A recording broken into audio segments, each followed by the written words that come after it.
Olá, tudo bem? Que a paz do Senhor Jesus seja contigo. É muito importante ter você aqui no nosso canal. Para mim, é uma satisfação imensa ter você aqui conosco. Mas antes de a gente adentrar no tema de hoje, que é, diria assim, um quanto polêmico, mas importante a gente falar sobre esse assunto, eu quero que você observe aí se já está inscrito em nosso canal. Se você não está inscrito, se inscreve logo aí, ative o sininho das notificações e, claro, deixe o seu joinha, comente, compartilhe, deixe aí a sua observação, o seu comentário, é muito importante, como eu disse, a sua participação. Beleza? Então, vamos para o vídeo. O vídeo de hoje é um tanto quanto polêmico, diria alguns, mas eu considero bastante relevante a gente falar sobre este assunto.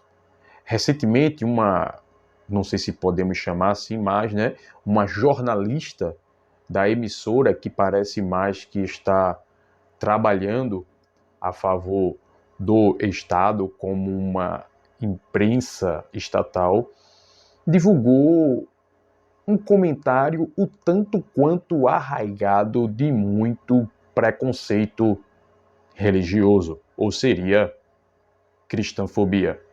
Observe você mesmo.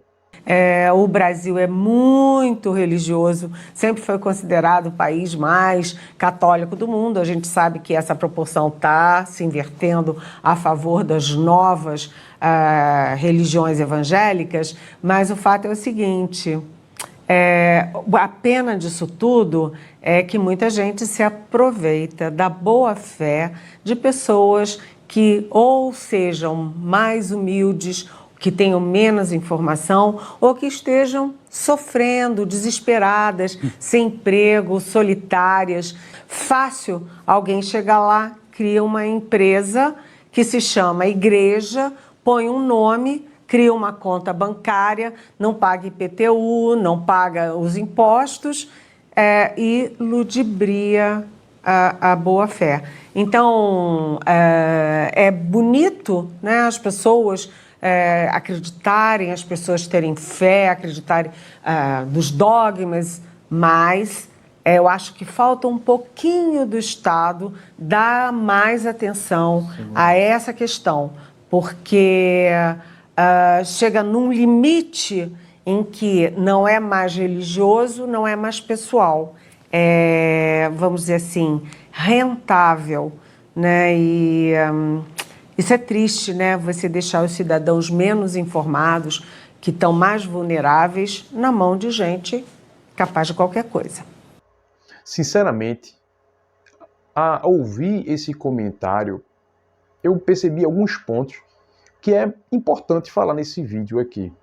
Primeiro, ela fala no seu discurso arraigado de muito preconceito à religião cristã, e em destaque ali a evangélica.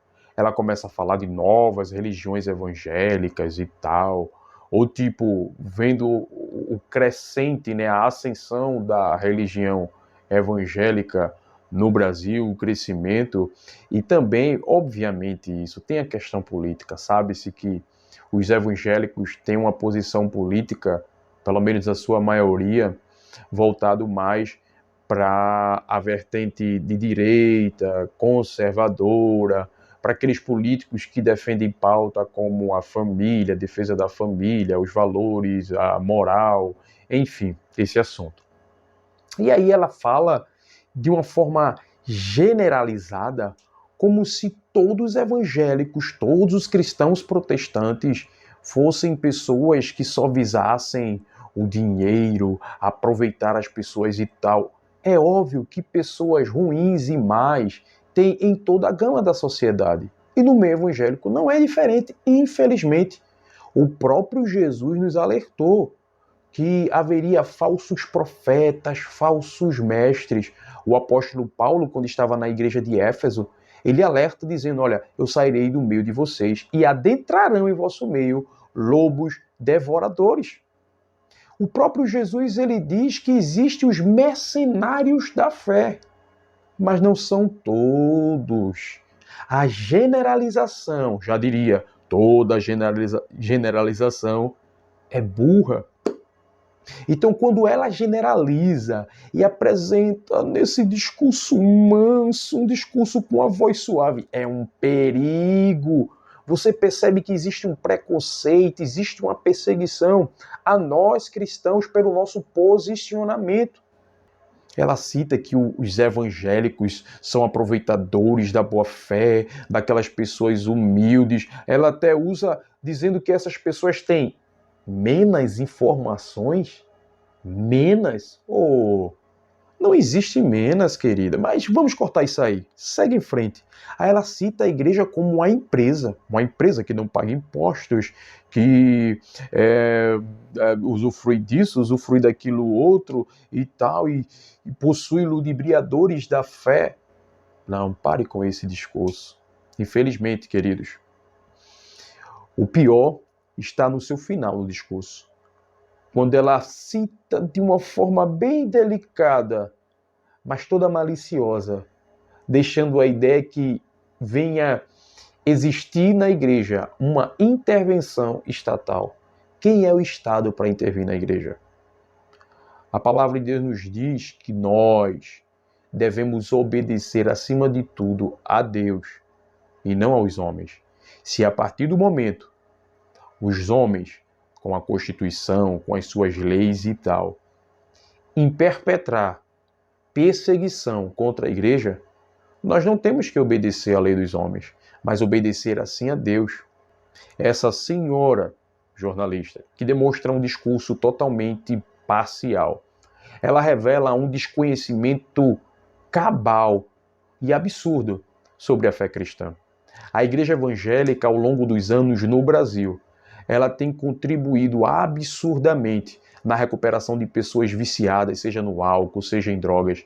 Vidas têm sido libertas desses vícios, pessoas têm sido restauradas.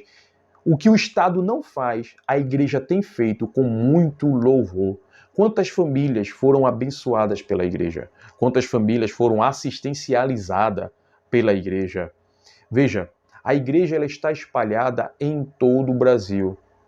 Claro, há algumas divergências doutrinárias, há alguns estilos diferentes, mas acima de tudo, muitas igrejas estão alinhadas numa mesma doutrina. É óbvio que existem aquelas igrejas que possuem pastores falsos, falsos mestres, que querem ludibriar, que são mercenários mesmo, mas não é toda a igreja.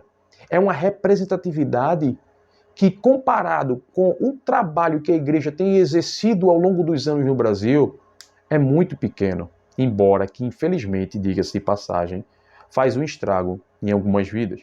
Mas jamais generalize, dizendo, como já ouvi algumas vezes, todo pastor é ladrão. Está errado, mentira, desconhece o que é a igreja de fato. Chegue numa comunidade carente, procure uma igreja evangélica e veja o trabalho excelente que ela faz, ao contrário do Estado. Quantas igrejas estão espalhadas em comunidades pelo Brasil? Quantas igrejas têm ajudado a recuperar vidas e ressocializá-la e inseri-la na sociedade, transformando e mudando uma sociedade? Se não fosse a igreja, esse mundo era um completo caos terrível, seria um pedacinho do inferno na terra. Mas a igreja é um pedacinho do céu na terra. A igreja é agente da graça, é agente da paz. A igreja tem contribuído com o desenvolvimento da sociedade. Um exemplo disso é a Reforma Protestante de 1517. Um exemplo disso é o pentecostalismo que invadiu diversas comunidades, pregando a palavra de esperança, de paz, de amor, restaurando vidas, salvando vidas, gerando discípulos de Cristo para amar, para respeitar, para pregar a verdade, doa quem doer. De fato, não podemos esconder do que a palavra de Deus nos diz. Todo aquele que quer viver piedosamente sofrerá perseguição. A nós não só foi dado o privilégio de servir a Cristo, mas também de morrer por Ele. A perseguição, cada vez mais, ela está pouco a pouco colocando as suas garras de fora. No Brasil, era até um tempo atrás velada, mas agora nós vemos explicitamente o que podemos dizer que é cristãofobia. Deus tenha misericórdia de você. Que Deus tenha misericórdia da igreja e fique sempre alerta, muito cuidado no que você tem visto, no que você tem ouvido. Lembre-se, você foi colocado também em defesa do evangelho. Crente, vigie, fique ligado. Que Deus abençoe a tua vida.